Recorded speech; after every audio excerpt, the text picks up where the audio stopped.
তোমার কে বলেছে তোমার দাম নাই? অবশ্যই তোমার দাম আছে।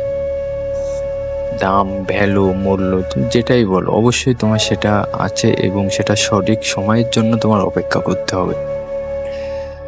এমন কোনো জিনিস নাই যেটার দাম নাই। সেটা ছোট বড় যেরকমই হোক না কেন, অবশ্যই তোমার দাম আছে। তুমি দেখো, আজ আমাদের রোদের যে তাপমাত্রা, সেটা এতটাই ভয়ঙ্কর যে এই রোদ থেকে বাঁচার জন্য আমরা কত না কি করছি। গাছ লাগাচ্ছি, ঠান্ডা পরিবেশে থাকার চেষ্টা করতেছি, এসির ভিতর থাকতেছি, যাতে আমাদের শরীরটা ভালো রাখে, তাপমাত্রাটা যেন আমাদের শরীরে ইফেক্ট না ফেলে। কিন্তু ঠিক দেখো, কিছুদিন আগেই আমাদের এই রোদের জন্য আমরা কতটা আকুল হয়ে থাকতাম। সকালে সুন্দর রোদটা পাবো এই আশায় থাকতাম।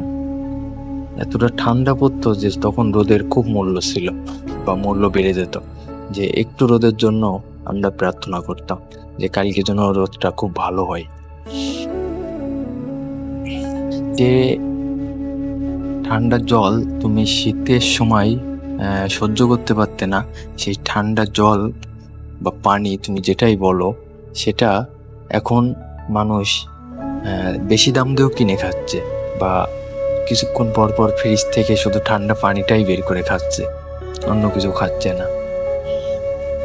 আমরা রাস্তায় বেরোলে ছোট গাড়ি, ছোট রিক্সা, অটো যেটাই বলো, সেটাকে কিন্তু আমরা ভয় পাই যে ছোট গাড়িতে উঠবো, বড় রাস্তায় যদি অ্যাক্সিডেন্ট হয় আমাদের লাইফের ক্ষতি হয়ে যাবে, বা আমরা দুর্ঘটনার শিকার হব, তখন সেখান থেকে আমাদের বেঁচে ফিরে নাও আসতে পারে। কিন্তু দেখো, সেই রিক্সায় ছোট রাস্তায় ঘুরতে অনেক মজা লাগে, সেই অটোই ছোট রাস্তায় ঘুরতে অনেক মজা লাগে। তা আমি এটাই বলবো, অবশ্যই তোমার দাম আছে, সেটা তোমার যোগ্য জায়গা, যোগ্য সময় অনুযায়ী তোমার ওয়েট করতে হবে, বা তোমাকে নিতে হবে।